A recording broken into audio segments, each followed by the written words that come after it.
A lot of people call it work-life balance, but the opposite of life is death, and you equate work to death. I never think it's not a good equation. A lot of people struggle, I think, with burnout, with managing their work and their life, and you just found people would never let on that they're struggling, that they're burnt out. You might be like, you don't want to leave before your boss. That kind of vibe. Yeah. And then slowly, maybe over COVID. I know if COVID was a bit of a driver for it, and certainly with guys, like we'd never really say like, "Hey, I'm struggling." You'd be worried you'd be the next one out the door, right? Yeah, probably. Your cards marked. You'd be like, "Oh, he's struggling." He's not got the stamina for it. But no, I think it's changed a lot now. Yeah, much more people are more comfortable to talk about it. I think we're comfortable talking about it, and I just think, do you know what? I think the environment is a much better environment to work in.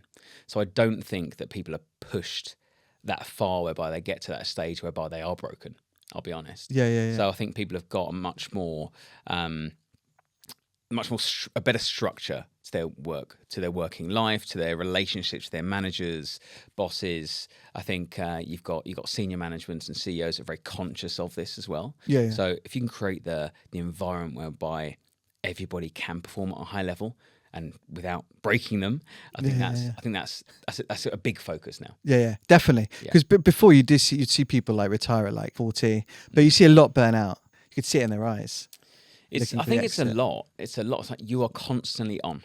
I was a trader and ran trading desks, and you're constantly on, right? And it's as soon as you wake up, you've seen Asian markets, what's happened there, what's the impact then for the European markets. Then you're looking at the US futures, and then after you leave your office, you're looking at the US market and what that impact is for the next day. And then you're thinking about how does that impact the currencies. There's news non-stop. You are constantly on.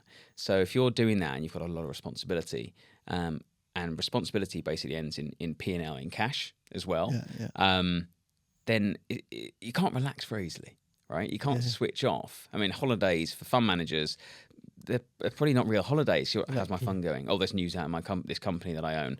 What's happening? I need to do something. Switching off is very difficult. Yeah. If not impossible. Completely. And also in many other industries too. Yeah.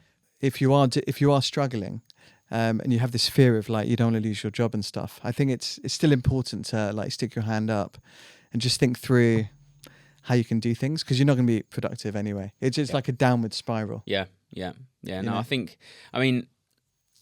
people always need to have that ability to have that open communication with their managers, with their team if they can. Not easy. I don't think, as you said earlier, it's very difficult. Yeah. I think what I try and focus on is if you can build the environment whereby, one, it doesn't come to that, or two, people talk to you very early on in that. Actually, I'm a bit stressed now, before it gets to the end level whereby I'm really, really in a deep hole and struggling. Yeah. So if you build that environment first to prevent that from happening, I think that's important, and that helps performance across everything without even the stress side of things. That helps everyone just perform better, be more open, freedom to innovate. So I think it's about building that environment first to try and prevent getting to that stage. Yeah, nice culture and stuff. Definitely. If you're in it as an individual, do you have like any warning signs and kind of getting to the point of? I think when I've seen a couple of people struggling, I think they've just gone a bit quiet. To be honest, they're not the normal selves. Introspective. Exactly. They're not the normal selves. They're not as outgoing. I don't really want to take part in maybe the client meetings. They're not coming up with the ideas that when they were previously very innovative. So I think that is just being a lot just more focused on themselves, keeping quieter and more reluctant to engage. They're the kind of warning signs I think. It is. It's a hard spot to be in, and also as a leader, it's quite hard to sometimes notice. I mean, I've been quite a big fan of like encouraging people to take holiday days, and just a lot of people, they just forget, or you get completely into it, or you're just, as you pointed out earlier, just you're on it, even if you're on holiday. The phone and this and that. I'm the same. I'm like running a company.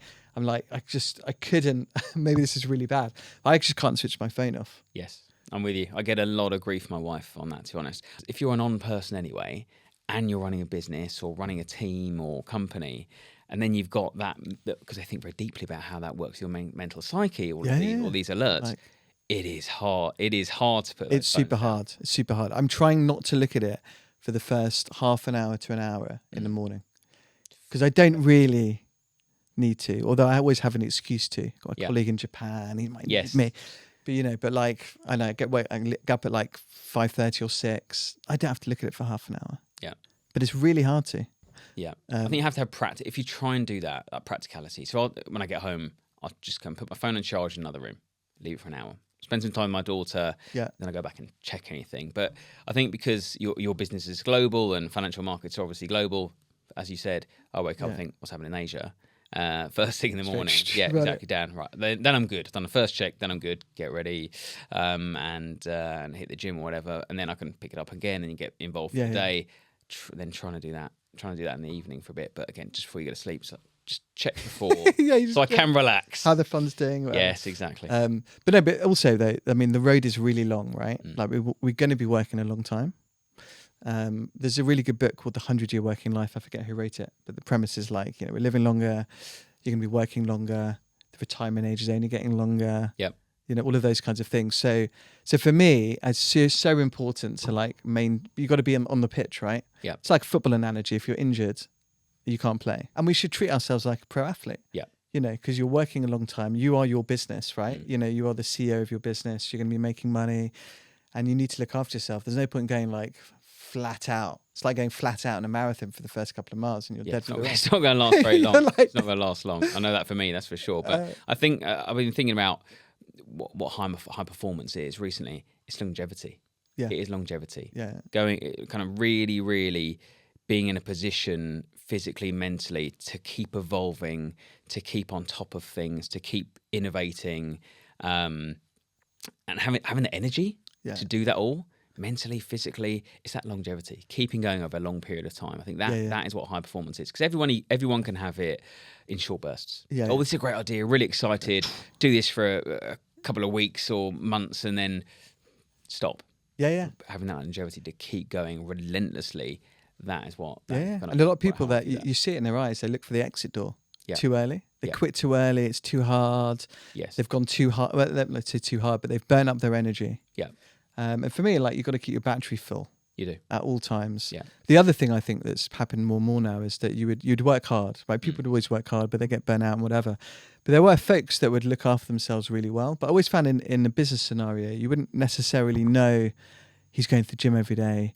He's taking creatine or he doesn't have dessert or, he has more protein, all of this kind of healthy. It's coming out a bit more now. Now it's coming out because I think for a young person, I always say it's who your first few managers are way more valuable than the actual job itself. And if you happen to work with someone that is behaving in the right way, both at work, but also letting you know, by the way, it's in my diary. I've got a gym session at 6 a.m. Yep. It's the most important meeting of my day. Yep. Never moving or flex whatever. But sure. But just showing people how you can live a healthy life, because physically then you're mentally sharp. Then you can do all your traveling, you can do all your meetings, but you've still got some of these non-negotiable things to look after yourself. Yeah. Because ultimately, if you don't look after yourself, you can't look after anyone else. 100%.